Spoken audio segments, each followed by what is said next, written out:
Hello, hello, my friends. One final review for you today. We are going to be talking about Kringle Candle Ghost Stories.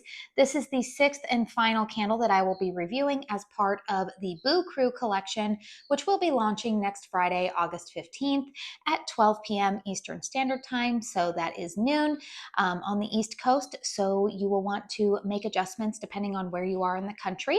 Full disclosure, you guys, this candle was sent to me in PR by Kringle Candle. However, if you have followed any of my dedicated reviews, you guys know that I'm always going to share with you guys my honest thoughts about how a candle is performing for me, as well as what my nose is detecting.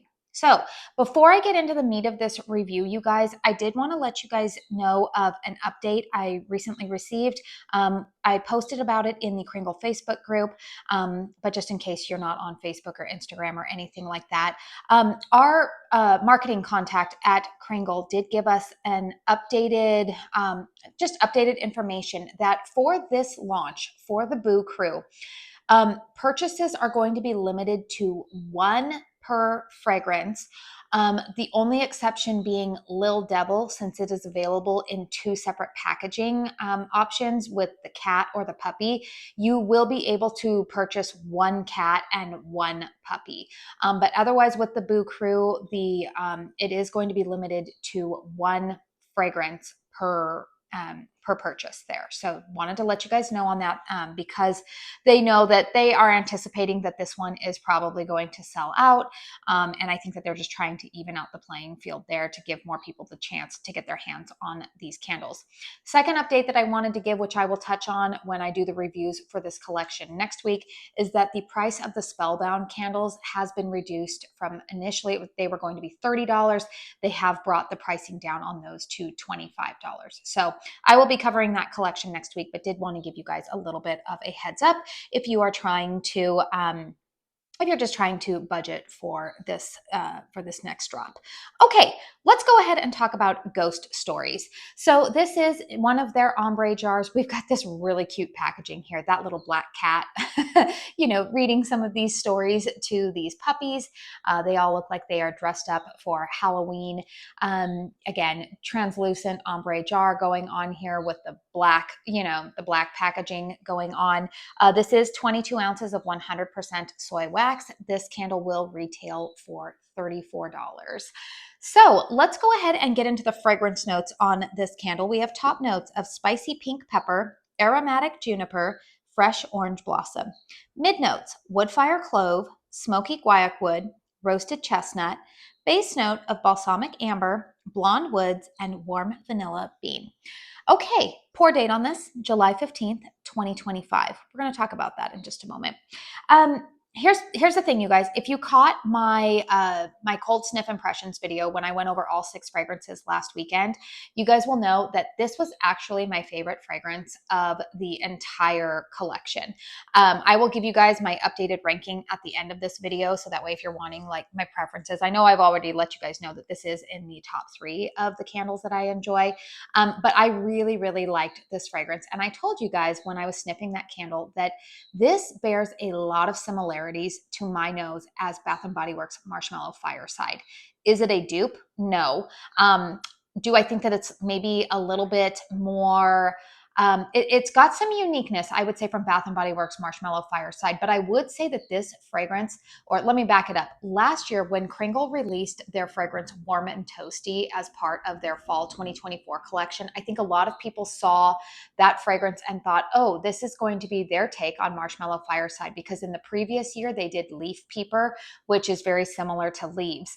And so I think a lot of people were expecting that fragrance to smell like Marshmallow Fireside. Now, if you've had Warm and Toasty, you guys know I love the fragrance, and I know a lot of people do love it, but it is not Bath & Body Works Marshmallow Fireside. It's definitely got a little bit more of like an ambery, like a sweet amber to it.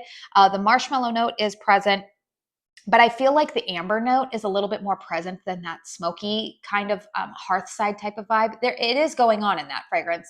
But again, there's more marshmallow and warm amber that I feel like are a little bit more dominant in that fragrance than the smoky note.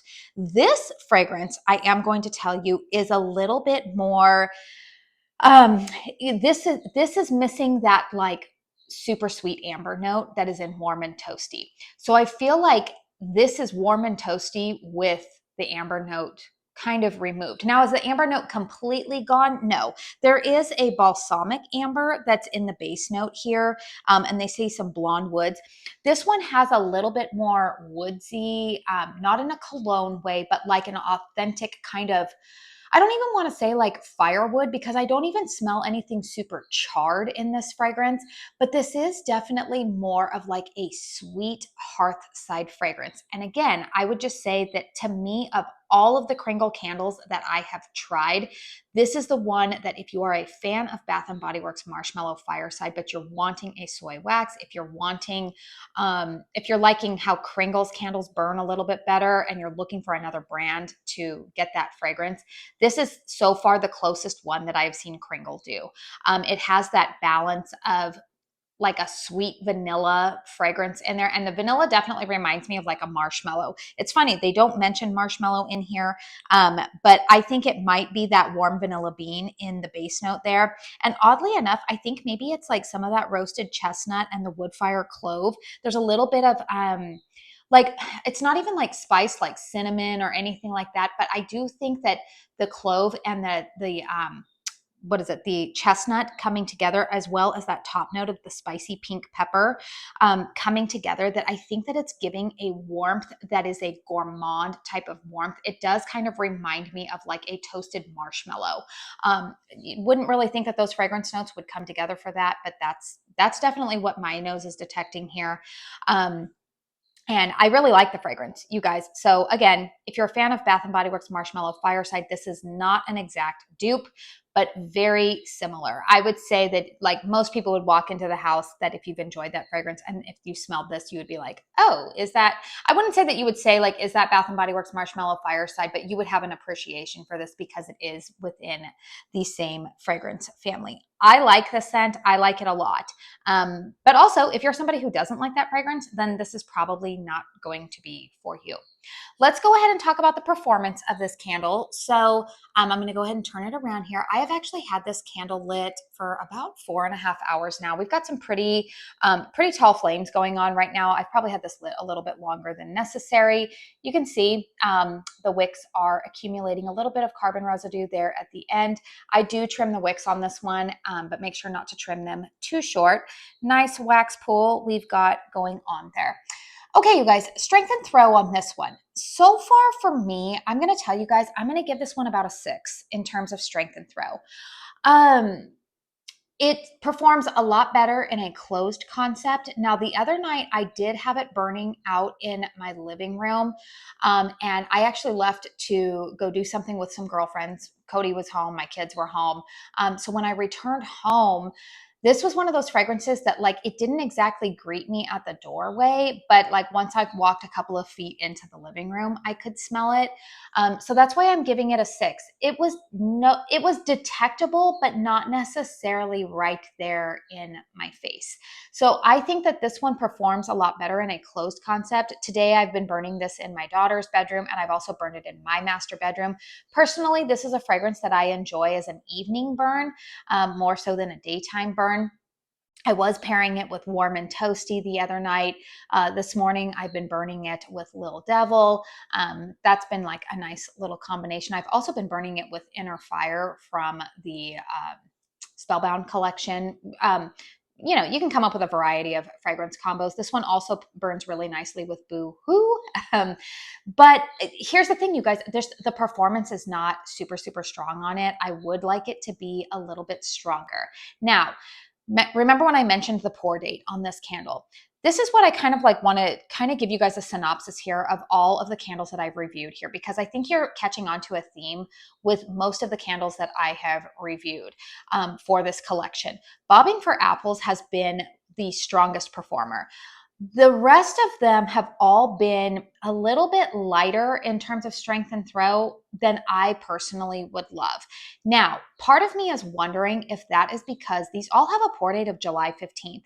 These candles were on my doorstep by August 1st, which is a little under 2 weeks. And while I know soy wax doesn't typically follow the rules of quote unquote curing. I do know from another brand that I shop with, Caramel Sundays, that even they allow a little bit of cure time on their soy wax candles from the time that they are poured until they are comfortable shipping them out to customers, because they feel like they need a little bit more curing time. So what I am saying is that I am curious to know, I have not watched other reviews yet on this line. I know some of my fellow ambassadors are starting to post reviews, as well as starting to upload thoughts onto YouTube.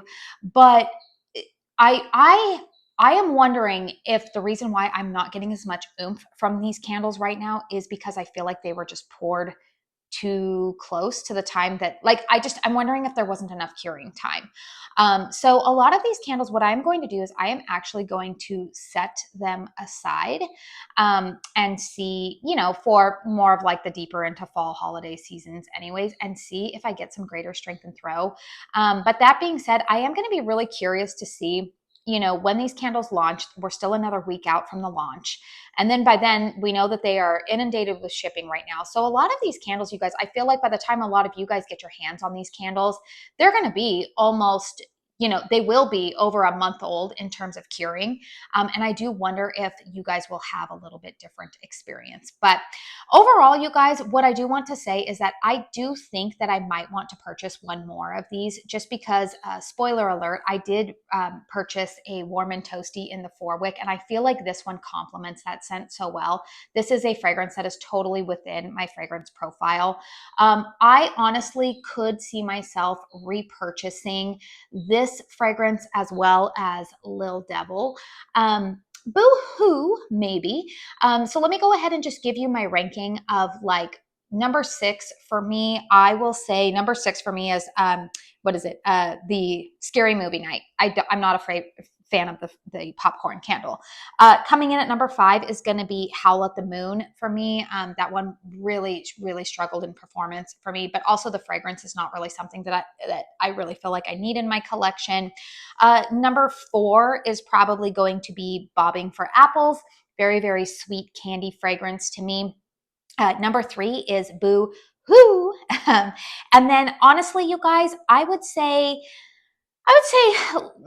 it's hard for me to really say. Lil Devil and Ghost Stories are probably tied for 1 and 2, depending on what I'm looking for each day. Those are my top 2 fragrances. Fun fact, you guys, I actually am planning to be at the Kringle store on the day that these launch. Next week, I am heading out to Boston for my anniversary trip, and Cody and I are actually going to rent a car and drive on out to Kringle one of the days that we are there. So I'm pretty excited to do that, and it happens to be that the day that we are going out is going to be next Friday, August 15th. So maybe I will be able to pick one of these up in store. I'll have to bring it along in my luggage. I'll bring that on the cruise ship, I guess, next weekend when I hop on that. But anyways, it'll be interesting to see, the store setup for Halloween, and I'm just excited to get to see it all in person. So anyways, you guys, long review there, but I did kind of want to give a synopsis here of the Boo Crew, share my thoughts, about maybe why some of these are. I think the thing for me is that I want these fragrances to be a little bit stronger, but I am curious to see if that is more of a byproduct of the fact that these got to me so quickly. And I will be curious to hear what your guys' thoughts are once you guys get all of your orders. But let me know in the comment box down below if this one is on your wish list. The packaging is super, super cute. Also, I have said this in all of the reviews, but in case you haven't watched all of them, or if you're new to my channel, I do have an affiliate discount code with Kringle. It is Katie15. It will save you 15% off of your purchase. It is eligible for a commission, so please only use that if you are comfortable doing so. But if you enjoyed this video, found it helpful, please hit the thumbs up button. Consider subscribing to my channel if you are new. I do want to say thank you so very, very much for spending your time here with me today. And until my next one, I hope you all go out and have a very blessed day. Bye.